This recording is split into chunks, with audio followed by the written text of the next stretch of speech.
The idea of a lost civilization, that we can have an apex and they can fall into a slump and they can come out again. But is knowledge preserved and passed down through the ages? You know, we have to accept that civilization in India is at least 5,000 years old. Stand at the foot of Mount Kailash and your watch starts lying to you.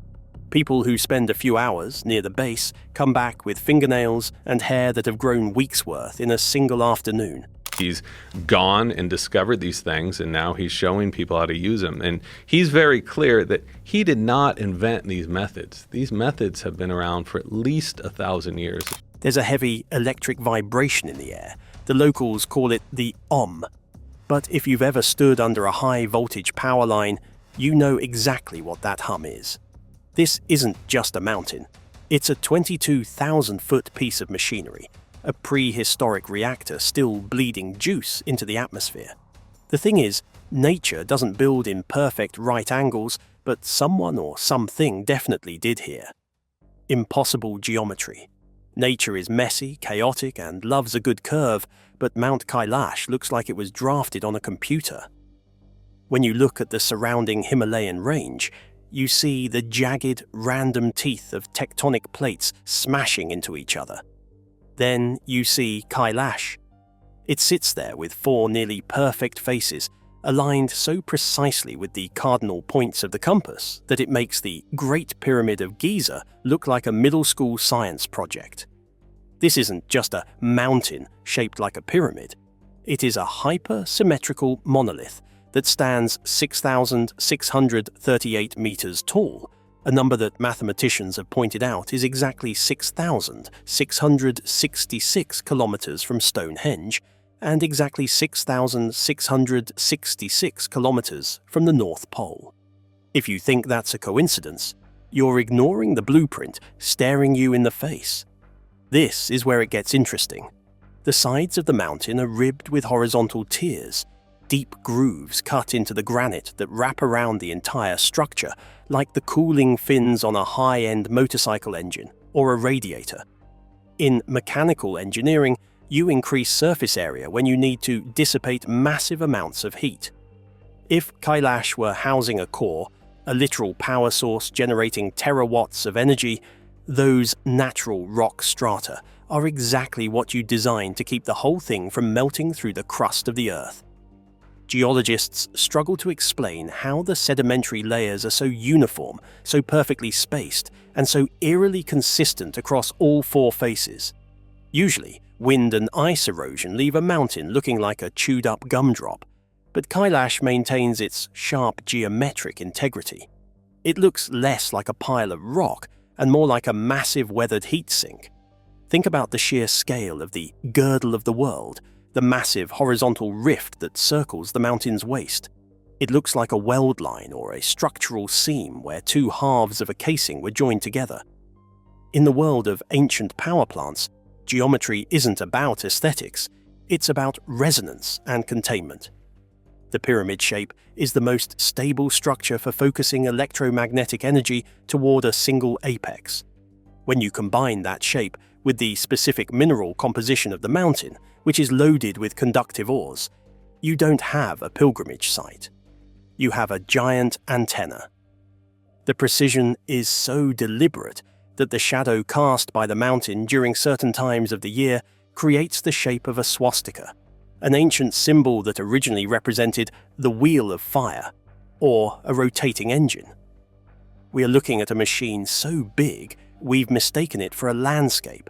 But a reactor that size needs an incredible amount of water to keep the core from going critical. The heavy water mystery. If you wanted to build a nuclear facility today, the first thing you'd scout for is a massive, reliable water source. You need it to move heat, moderate neutrons, and keep the whole system from turning into a radioactive crater. Now, look at the base of Mount Kailash. You'll find 2 of the strangest bodies of water on the planet, Lake Mansarovar and Lake Rakshastal.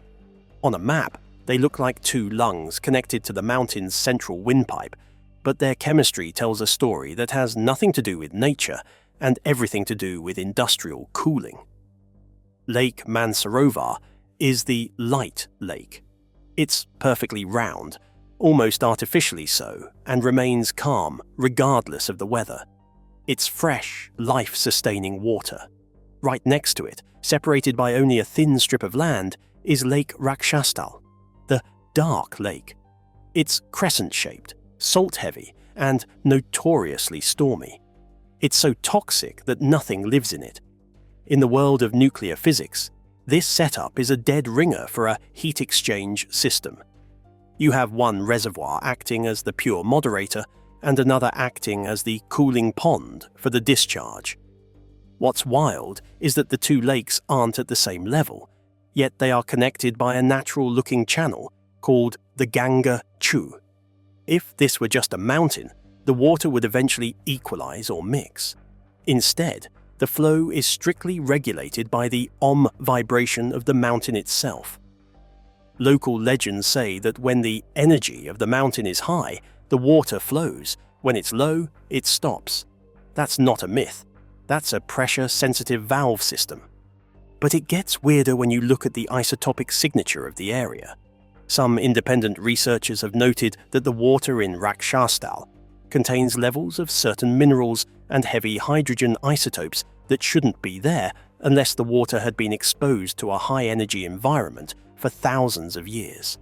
We call it heavy water, deuterium oxide, when we use it in modern CANDU reactors to slow down neutrons.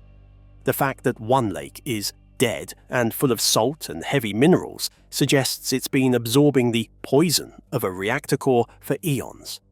Even the shapes of the lakes are a giveaway. Mansarovar is shaped like the sun, the source of power, and Rakshastal is shaped like the moon, the consumer of light. If you were an ancient engineer trying to label your inlet and outlet pipes for a civilization that hadn't invented the word radiation yet, you'd use symbols they understood. You'd tell them one lake is sacred and pure, and the other is cursed and must be avoided. It's the ultimate keep out sign for a hazardous waste site, disguised as religious dogma to ensure it lasts for 10,000 years. If the lakes are the plumbing, then the mysterious holes in the mountainside are the exhaust vents, the Vimana exhaust port. If you look closely at the north face of Kailash, you'll see something that shouldn't exist on a natural rock formation, a massive, dark indentation known as the niche. It's a vertical slot that looks like it was carved out by a laser or a giant milling machine. But the real mystery isn't the shape, it's the temperature. Even in the dead of a Tibetan winter, when the wind chill hits minus 40 degrees Celsius, there are sections of this niche and specific cave openings nearby that remain completely free of snow and ice. You can see the steam rising from them on satellite footage. In any other context, we'd call that thermal discharge. Modern nuclear plants have to breathe. They need vents to release the massive buildup of thermal energy so the whole thing doesn't turn into a molten mess. If Kailash is a dormant or low-power reactor, it's doing exactly that. There is a specific cavity on the mountain that some researchers refer to as the Vimana dock. Ancient Indian texts, the Vedas, are filled with descriptions of Vimanas, flying machines that glowed, made a loud humming sound, and could travel between the stars. If you were piloting a ship that ran on mercury vortex engines or plasma, you'd need a place to plug in or refuel. A massive, hollowed-out mountain acting as a global power hub would be the perfect gas station for an interstellar fleet. Look at the horizontal striations again. In many places, these aren't just layers of rock. They are perfectly straight channels. If you were to strip away the top layer of granite, you'd likely find a network of superconducting materials or fiber optic-like quartz veins. This is the girdle of the world, a heat sink belt. When the reactor is active, this belt glows. There are local accounts from monks who have seen the mountain shimmer at night with a pale blue light. They call it a spiritual aura, but in physics, we have a different name for blue light emitted from a high-energy source: Cherenkov radiation.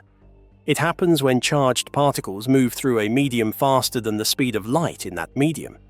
It's the signature glow of a reactor core sitting in a pool of water. The exhaust ports aren't just for heat, though. They're for sound. The mountain acts as a massive Helmholtz resonator. By forcing air and energy through these specific geometric cavities, the structure produces a constant, low-frequency infrasound. This isn't just noise, it's a carrier wave. This frequency can stabilize the atmosphere, influence human consciousness, or even provide a wireless power grid for those Vimanas flying thousands of miles away. We're just now catching up to the idea of wireless electricity, but it looks like Kailash has been broadcasting for millennia. It's a smart mountain, a giant motherboard made of stone, still warm to the touch because the heart of the machine hasn't finished its cycle yet. The people who built this didn't just leave a machine behind. They left a physical record of what the radiation did to them. Vedics, blue skin, and radiation. When we look at the ancient carvings of the gods who supposedly lived atop Kailash, we see something that modern art historians call symbolic, but a doctor would call symptomatic. Take Shiva, the destroyer of worlds, and the primary resident of the mountain. He is almost always depicted with blue skin. In traditional religious art, we're told this represents the infinite or a throat stained by poison. But if you look at the victims of high-dose radiation exposure, specifically those near a core breach, their skin doesn't just turn red or pale. They can develop a distinct, eerie, cyanotic hue as their blood's ability to carry oxygen is decimated by ionizing energy. Shiva isn't blue because he's a spirit. He's blue because he's standing next to an unshielded reactor. Then there are the halos. Every ancient culture depicts their shining ones with a golden or white ring of light around their heads. If you've ever seen a photo of a high-energy particle accelerator in action, or the air surrounding a radioactive source, you've seen the corona discharge. It's an ionization of the air itself, a literal glow that occurs when an object is so heavily charged with energy that the atmosphere can no longer insulate it. The gods weren't glowing because they were holy, they were glowing because they were walking, talking radioactive isotopes. They had to live on the roof of the world at Kailash because the elevation and the distance from the rest of humanity acted as a natural buffer, a containment zone for their radioactive presence. The Puranas and the Mahabharata are filled with descriptions of weapons like the Brahmastra, which were said to be brighter than 1,000 suns and caused the hair and nails of survivors to fall out. Their food would turn poisonous, and they had to wash their clothes and bodies in specific rivers to survive. That isn't creative mythology. That is a literal, step-by-step protocol for dealing with fallout. These texts even describe the Vimanas being powered by liquid fire or mercury that was heated by a strong wind. To an ancient witness, the steam-driven turbines of a nuclear power system would look exactly like wind and fire working together inside a metal bird. The monks who live near the mountain today still talk about the light beings that emerge from the mountain's peak during the new moon. They describe them as being so bright you can't look at them directly. In the context of the reactor theory, these aren't ghosts. They are likely maintenance drones or automated systems that use plasma-based propulsion. The gods of the past were likely the original engineers of the Kailash plant, a crew of specialists who stayed behind to manage the Earth's primary power hub. They didn't want our worship. They wanted us to stay away from the sacred, read lethal machinery. They used religion as a safety manual, turning "don't touch the hot core" into "don't step on the holy ground." Even today, the world's superpowers act like they know exactly what's hidden inside that rock. The no-fly zone conspiracy. If you want to fly a plane over the Himalayas, you'll notice a glaring hole in the flight paths. Despite being one of the most famous landmarks on Earth, Mount Kailash is a strict no-fly zone.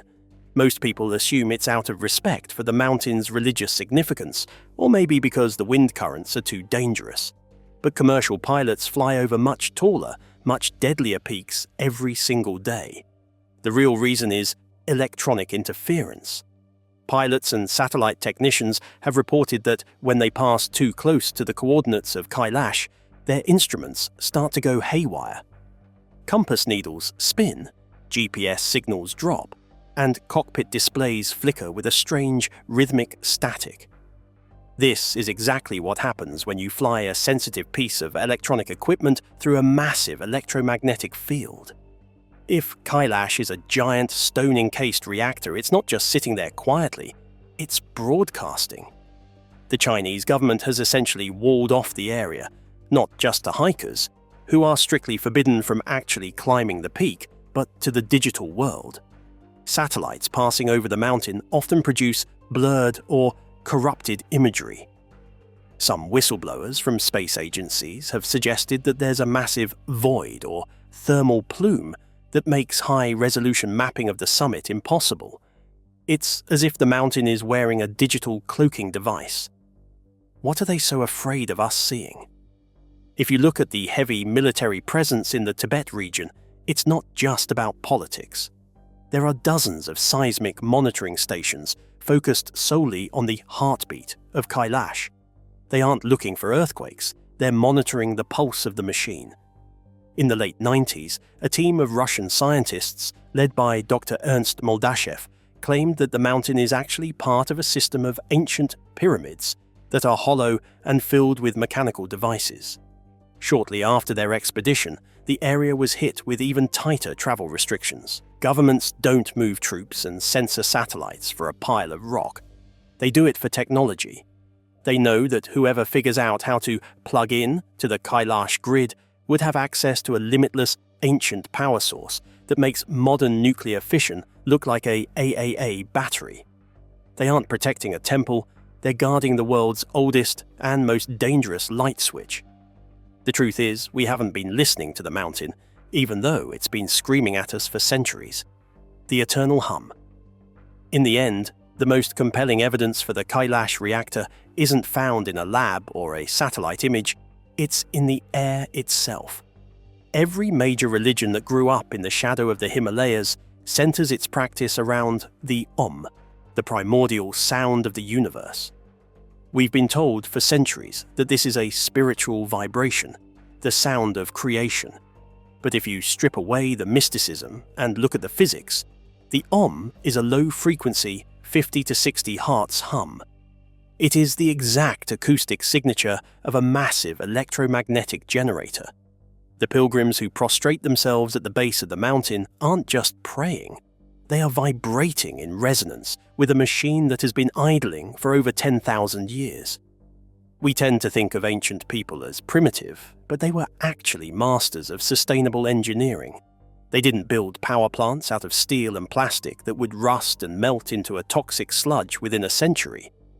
They built them out of the very bones of the earth. By using granite, quartz, and water, they created a geomorphic battery that could survive ice ages, tectonic shifts, and the rise and fall of entire civilizations.